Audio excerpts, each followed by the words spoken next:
mga kabataan, mga eskolar ng bayan. Ang ingay nyo na naman kasi merong nasawi na hanay ninyo na bata, ng kapwa nyo bata. Kasi naman mga eskolar, kayo, wag kasi kayong pauuto. Kung nakikita ninyo, maraming problema ang sa government natin. Mga baluktot, gaya ng korupsyon. Pero tandaan yung maigi, hindi option ang pakikibaka, pakikidigma gamit ang dahas para labanan ito. Maraming paraan. Mag-isip muna kayo ng ilang beses. Huwag kayong magpauto. Dahil ako na nagsabi, isa rin ako sa kabataan noon na muntik na dyan, pero ang pinili ko, pinasok ko ang sundalo. O, di ba? Huwag pauuto kasi inuuto lang kayo. Ito lang tandaan nyo kung nasa active na kayo dyan. Tanungin nyo yung mga commander nyo kung bakit wala kayong kasama na namuhay na parang daga, maglalakad sa mga kagubatan, sa mga putikan matutulog, sa mga masukal na damo, kung bakit di nyo kasama yung mga anak nila. Bakit? Dahil kasangkapang kayo, niloloko kayo. Gamit ang kimkim nyong galit at murang edad, yon dinodoktrin kayo para magiging galit na galit kayo sa government. Alam nyo ba? Kayo ang lugi dyan Una, nasisira buhay mo. Namuhay na parang daga. Pag namatay ka, sinong magdurusa gaya nung namatay ngayon? Pamilya nyo. Yun ang isipin nyo. Maraming paraan. Nandyan ang social media na hindi mo kailangang hawakan ng makakaliwa. Pwede kang maglahad ng damdamin dyan. Mag-ano ka ng mga katim mo na ikaw mismo prinsipyo mong masusunod.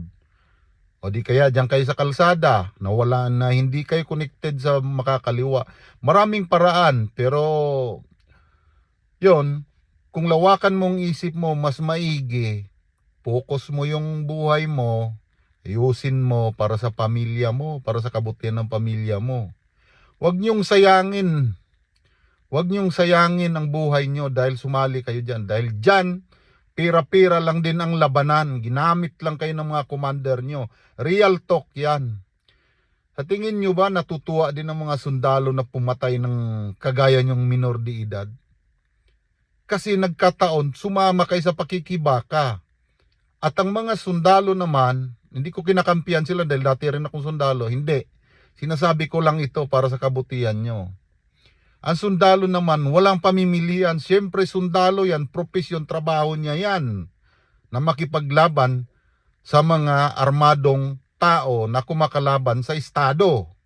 Ganun naman yun ang conflict. Pagdating sa field, nagpang-abot tayo sa field, nagpang-abot kayo. Hawak mo ang barel. Hawak din ng sundalong barel.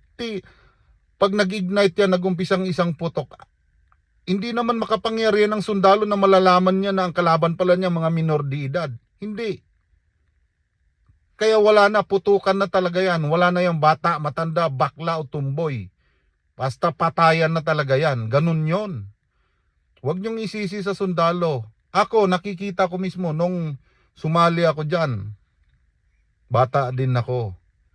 Sa tuwing may operation yung mga senior ko at naiuwi sa kampo, ako yung pinaka lower class noon, iuwi sa kampo, nakikita namin, minsan nga kami pang nagbabalot Nakikita namin, although hindi sila nagsasabi para hindi kami masiraan ng loob, kami mga bata.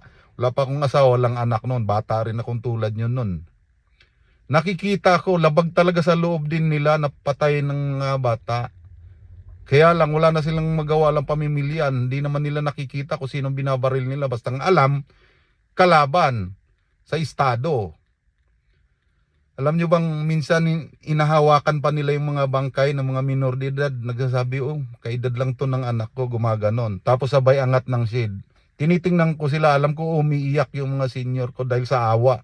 Kaya lang wala namang magagawa. Sumali kayo sa pakikibaka. Nataon naman trabaho ng mga sundalo ang kalabanin ang mga armadong kumakalaban sa estado. Ganun yon, huwag kayong magpapauto. Sus, nako. Sayang ang buhay nyo. Isipin nyo muna yung pamilya nyo. Mantakin nyo yon, mamuhay kayong parang daga. Pamilya nyo halos di makakain. Halos di makatulog kayo, isip sa inyo. Oh.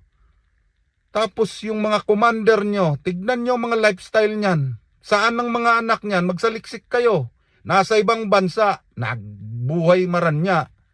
Disco dito, disco doon, may bodyguard pa. Amantalang kayo nandyan sa kagubatan. Real talk yan. Gising, kabataan. Hindi ko sinasabi ito dahil dati kong sundalo. Hindi. Sinasabi ko to para sa kapakanan ninyo. Bilang bata din, nagaya ko nun. Ang pinili ko nun talagang pumasok sa sundalo. Dahil alam ko yun ang tama. Hindi solusyon ang gumamit ng dahas, sumapi sa kanila, at makilahok sa pakikibaka, pakikidigma para labanan ang gobyerno, ang baluktot ng gobyerno. Hindi yan solusyon. O alam natin yan, maraming baluktot sa government.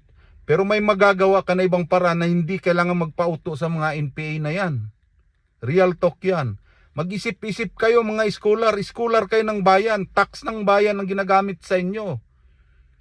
Para sa pamilya nyo, chance nyo na yan. Kumuha kayo ng kurso. Ngayon, kung gusto nyo talagang ituloy yan, ay di galingan nyo. Then, uupo kayo sa Senado o Kongreso para labanan ng baluktot ng gobyerno. Ganun yun. Hindi yung magpapauto kayo, tumigil kayo sa pag-aaral, sasali lang sa NPA na yan. Dahil na brainwash kayo ng mga teacher na baluktot din na makakaliwa. Huwag kayong pauto. Minsan na ako dyan. Hindi ako nagpapauto.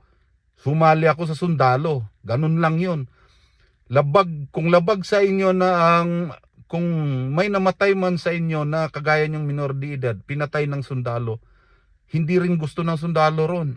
Hindi rin gusto nila yun. Nasasaktan din sila. Kaya lang wala lang silang magagawa. Trabaho eh. Anun yun? Mag-isip-isip kayo. Labag din sa loob ng mga sundalo ang pumatay sa kabataan. Kaya lang sumali kayo sa pakikibaka eh. Wala na talagang magagawa. Ganun talaga. Na-ignite na kung nandiyan kayo sa field. Mag-isip-isip kayo ilang beses. Ito tandaan nyo, ulitin ko ulit. Questionin nyo yung mga commander nyo dyan. Commander, bakit hindi namin kasama yung mga anak nyo tuwing lalakad kami sa kagubatan? Tuwing baybay namin tong mga putik dito. Tuwing languyin namin, tawirin namin tong mga ilog. Tuwing natutulog kami sa damuhan, bakit di namin kasama mga anak nyo? Saan sila? Huwag kayong pauto. Payong kapatid lang. Payong Pilipino lang. Kapwa Pilipino tayo. Isipin nyo muna yung pamilya nyo at buhay nyo. Bago nyo sumali dyan. Wala kayong mapapala dyan. Pera-pera lang ang labanan dyan. Real talk. Kung ano ang baluktot ng government, ganun lang din ang rason dyan. Kung may baluktot man sa government, ganun din sa NPA, ginagamit lang kayo. Yung kim-kim nyo nagalit, sinasakyan lang nila. Ganun yun. Mag-isip-isip kayo mga scholar. Scholar ng bayan, kayo dapat ang pag-asa ng bayan para tumino. Pero ang nangyayari, nagpapagamit kayo. Kayo ngayon ang isa sa mga problema ng bayan. Murang edad pa lang problema na kayo. Dahil ang sinalihan nyo, mali. Maling mali. Real talk yan. Hindi mga barbarik ang mga sundalo. May puso din yan. May mga anak ding kaedad ninyo. Hindi din nila gustong pumatay sa inyo. Kaya lang nandun kayo sa field. Nakikilahok sa pakikidigma. Pakikibaka na brutal na dahas ang ginamit nyo. Huwag kayong pauto. Sus naman. Okay? Payong kapatid lang. God bless. Scholar ng bayan, mga kabataan, mag-iisip-isip kayo para sa sarili nyo at pamilya nyo. Okay? God bless.